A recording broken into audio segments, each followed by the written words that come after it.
The bobcat's golden eyes reflected the flashlight beam from the dark corner of the steel cage. She pressed herself against the wall, her gaunt body covered in wounds. Staff at Northwood Sanctuary had found her during a raid on a wildlife trafficking ring. Dozens of animals were being kept in terrible conditions, but this bobcat named Quinn seemed the most deeply traumatized, not physically but spiritually. For 3 months, she had refused to eat when humans were present, unresponsive to any rehabilitation efforts. Dr. Sarah Jensen flipped through the rescue file. Quinn had been confiscated along with many other animals in a joint operation between local police and forest rangers. The traffickers had claimed Quinn was purchased from a poacher who operated in various wildlife preserves. No one knew where she had come from or how long she had been captive. After numerous unsuccessful approaches, Sarah decided to contact Cameron Wade, a bobcat ecologist who had withdrawn from academic circles 2 years earlier. Under ancient pine canopies, Cameron's small log cabin stood nearly 40 miles from the nearest settlement. He had lived there alone since the climbing accident that took his wife, Lauren. Each morning, Cameron still rose very early, drank bitter black coffee, and checked his work emails out of habit. Though he rarely responded to anyone, most emails were deleted immediately. Sarah's email nearly shared this fate until Cameron scrolled past the attached photo. He froze. The bobcat's distinctive golden eyes stared directly into the camera and the fur pattern around her face. Something felt eerily familiar. Cameron enlarged the image, his heart beating faster. This couldn't be coincidence. 2 days later, Cameron arrived at Northwood Sanctuary. He asked Sarah for all available information about Quinn, weight, length, estimated age, condition when rescued. He also requested time alone with the animal. Sarah reluctantly agreed, surprised by the sudden interest from the once-renowned scientist. Cameron sat before Quinn's enclosure for 4 straight hours, taking dozens of photographs from every possible angle. Initially, the bobcat hid, but gradually relaxed as Cameron simply sat quietly. This allowed him to observe the details of her coat more clearly. That evening, in a motel room near Northwoods, Cameron opened his laptop and retrieved an old external hard drive. He hadn't accessed it since leaving Eagle Ridge. Inside were 5 years' worth of research data on the bobcat population, particularly the pair called Ember and Wilder, 2 individuals he had monitored most closely. Cameron placed Quinn's photos alongside images of Ember and Wilder. Each bobcat had unique facial fur patterns like human fingerprints. These patterns were partially inherited, causing offspring to typically display a combination of features from both parents. He magnified the details, marking points of similarity. The white V-shaped fur mark on Quinn's forehead matched Wilder's exactly. The 3 black spots on her right cheek resembled Ember's. Most importantly, the golden eyes, a rare genetic trait from Ember's bloodline. Through the night, Cameron meticulously checked his research journals. The last time he saw Ember was May 12, 2022. She had shown no signs of pregnancy. Cameron left Eagle Ridge in June after Lauren's accident. Based on Quinn's estimated age, about 2 years old, judging by dental development and body size, her birth likely occurred around July or August 2022. This meant Ember became pregnant after his departure. All evidence aligned. Quinn wasn't just any bobcat. She was Ember and Wilder's daughter, poached as a cub. This truth kept Cameron awake. Eagle Ridge was a strictly protected reserve. Yet, someone had managed to steal a cub. And not just any bobcat, the offspring of the pair he had dedicated his career to studying. Cameron looked again at Quinn's photo from today. This bobcat wasn't merely another rescue case. She represented a living connection to the research he had abandoned, to the bobcat family he had observed for thousands of hours. Moreover, she signaled a larger problem, the poaching of precious wildlife from within protected reserves. Now Quinn was withering in a steel cage, disconnected from her origins, and perhaps her fate had awakened something in Cameron, a new purpose. Quinn is Amber and Wilder's daughter. Cameron explained to Sarah. The fur patterns, spot configurations, and especially those golden eyes, they match perfectly. Sarah examined the data skeptically. If that's true, she was poached from a reserve 500 m away. What does this mean for her rehabilitation? "I want to take Quinn back to Eagle Ridge," Cameron stated directly. "Find Ember if she's still alive and attempt to reintegrate Quinn into her natural environment." "That's unbelievable," Sarah protested. "Quinn has no hunting skills, no survival experience in the wild. Besides, there's no guarantee Ember is still alive or that she would recognize her cub after 2 years." Cameron remained resolute. For the next 2 weeks, he spent every waking hour with Quinn. He brought recordings of Eagle Ridge sounds and sent samples from Ember's territory. Initially, Quinn remained huddled in her corner, but gradually she began approaching the cage mesh when Cameron sat reading. Her ears perked at sounds from her homeland.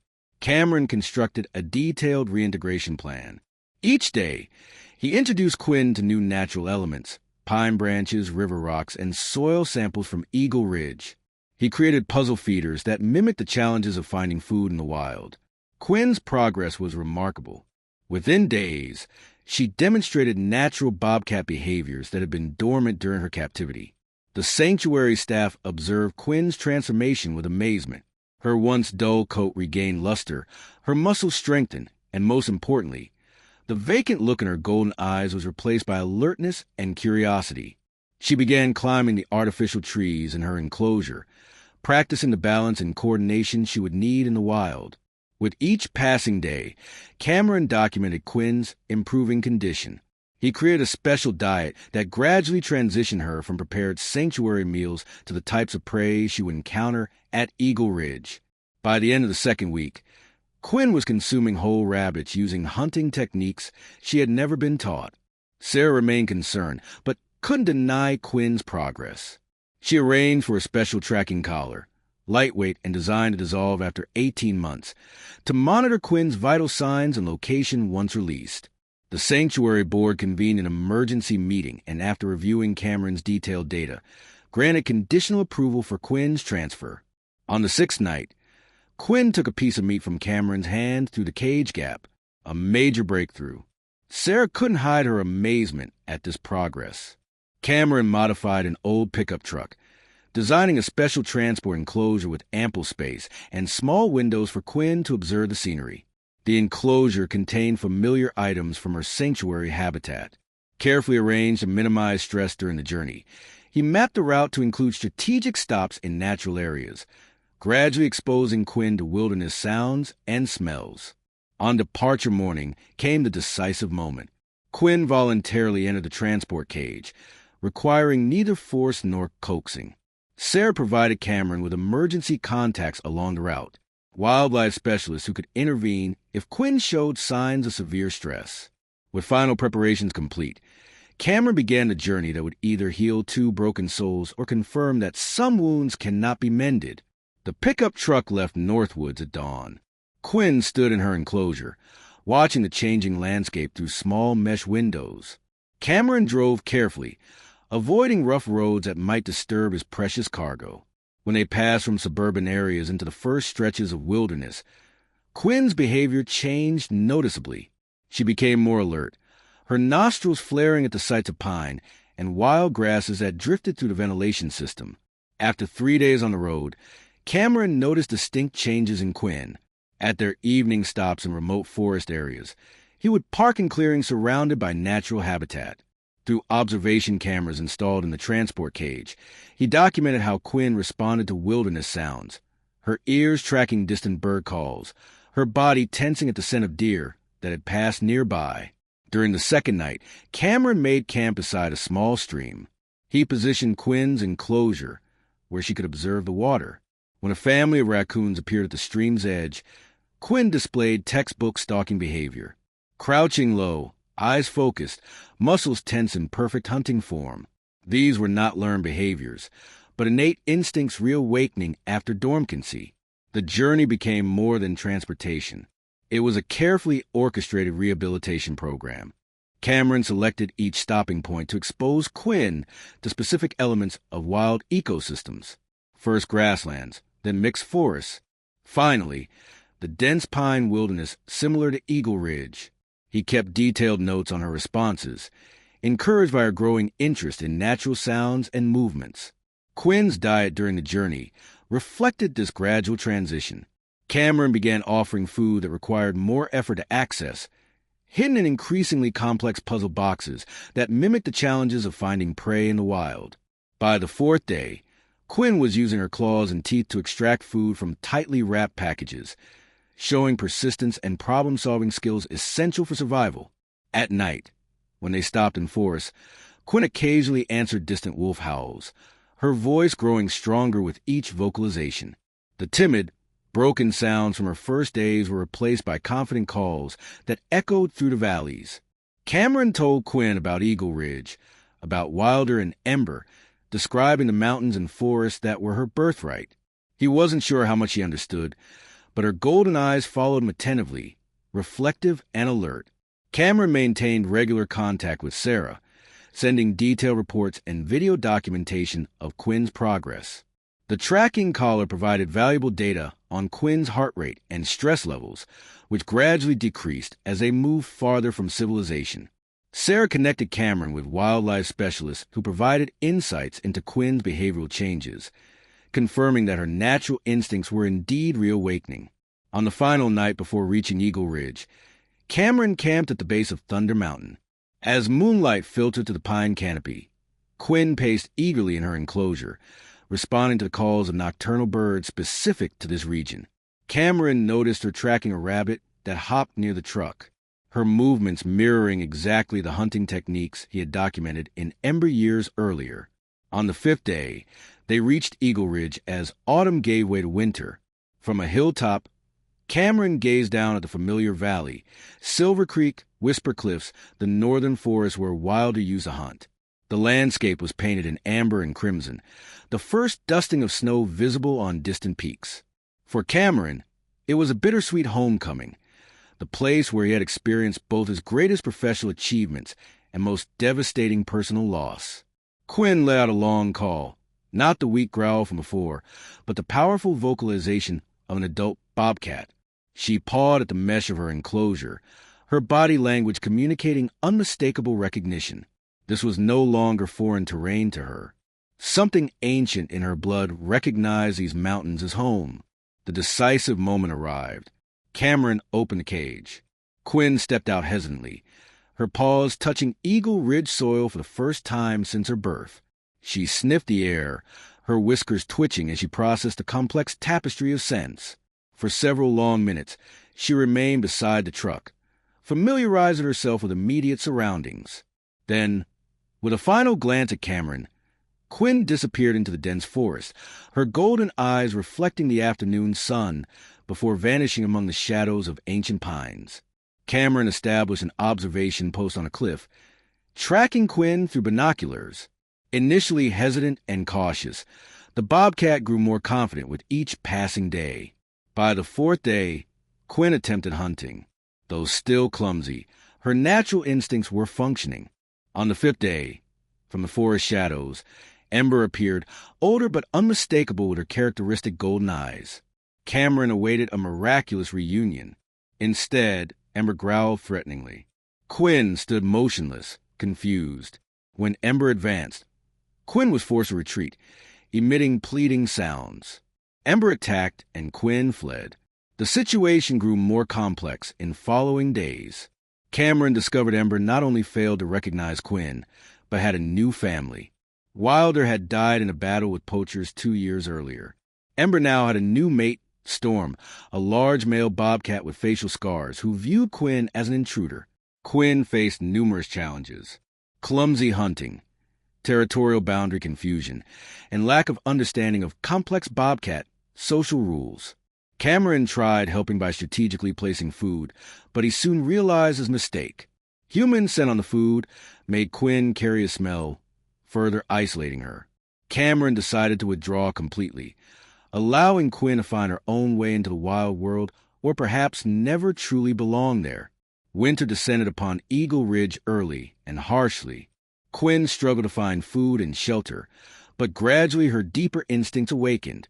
She learned to hunt more effectively, found a rock den for shelter, and avoided Ember and Storm's territory. One night, a violent snowstorm struck. Strong winds toppled many trees, one crushing Cameron's observation tent, trapping him beneath the debris. His right leg was injured, preventing movement. In the bitter cold with deep snow and darkness, his chances of being found seemed non-existent. Simultaneously, a fire erupted at the reserve's edge, likely from lightning. Strong wind spread the flames, creating a fiery arc across the area, approaching where Ember and her cubs sheltered. Storm had fled, his survival instinct overriding family protection. Ember tried moving her young, but they were too small and slow. From her safe rock den, Quinn could smell Cameron, trapped and injured. She could also hear Ember and her cubs' panic cries. In this defining moment, Quinn stood on a rock ledge, looking in both directions. She was torn between two worlds, two responsibilities. Quinn glanced toward Cameron one last time, then turned and ran toward Ember, choosing the wild world. She found Ember and her cubs huddled in a small rock alcove, flames approaching rapidly. With her awakened instincts, Quinn guided the group along a narrow passage. She had discovered a path, escaping the fire's encirclement. Ember initially hesitated, but as flames closed in, she trusted Quinn. The golden-eyed Bobcat led the family to safety near a stream. But instead of staying with them once Ember and her cubs were secure, Quinn returned to the dangerous area. She located Cameron's position where smoke and fire were approaching. Quinn emitted loud, persistent calls, attracting the attention of forest rangers searching the area. After spotting the fire, she remained beside Cameron, refusing to leave despite the advancing flames. The rangers eventually discovered and rescued Cameron. When they tried approaching Quinn, she retreated into the forest shadows, but didn't go far. From a safe distance, she watched as Cameron was carried away. 3 months later, when Cameron returned to Eagle Ridge as head of Bobcat research, he often spotted a golden-eyed Bobcat observing his work from afar. Quinn had found her place in Ember's family, accepted as a valuable member after saving the group from fire. Ember had finally recognized her offspring, not through scent or appearance, but through Quinn's courageous actions and protective instincts. Even Storm gradually accepted Quinn's presence, allowing her to hunt in shared territory and participate in family activities. But Quinn never completely abandoned the human world. Occasionally, she appeared near Cameron's research station, distant enough to maintain her wild instincts, yet close enough for Cameron to observe and document. She became a bridge between worlds, helping Cameron gain deeper insights into Bobcat behavior in nature. One dawn, Cameron happened upon Quinn, leading her own small cubs, a new generation of Ember and Wilders' bloodline, across a small meadow. The golden-eyed Bobcat paused, glancing toward Cameron briefly, as if acknowledging their special connection, before guiding her cubs into the deep forest. Cameron smiled, feeling fulfilled. Quinn had found her own path, neither completely wild nor tamed, but a perfect balance between worlds. And somehow she had helped Cameron rediscover himself, a man belonging to both civilization and forever drawn to the wild's call. Cameron's new research on reintegrating poached wildlife gained attention from the scientific community. More importantly, it helped strengthen security at reserves, preventing similar poaching incidents. Quinn hadn't just saved herself, but contributed to protecting future generations of bobcats. Sometimes, when darkness fell over Eagle Ridge, a golden-eyed bobcat's call echoed through the valley, no longer the solitary cry from before, but the confident voice of a creature who had found where she truly belonged.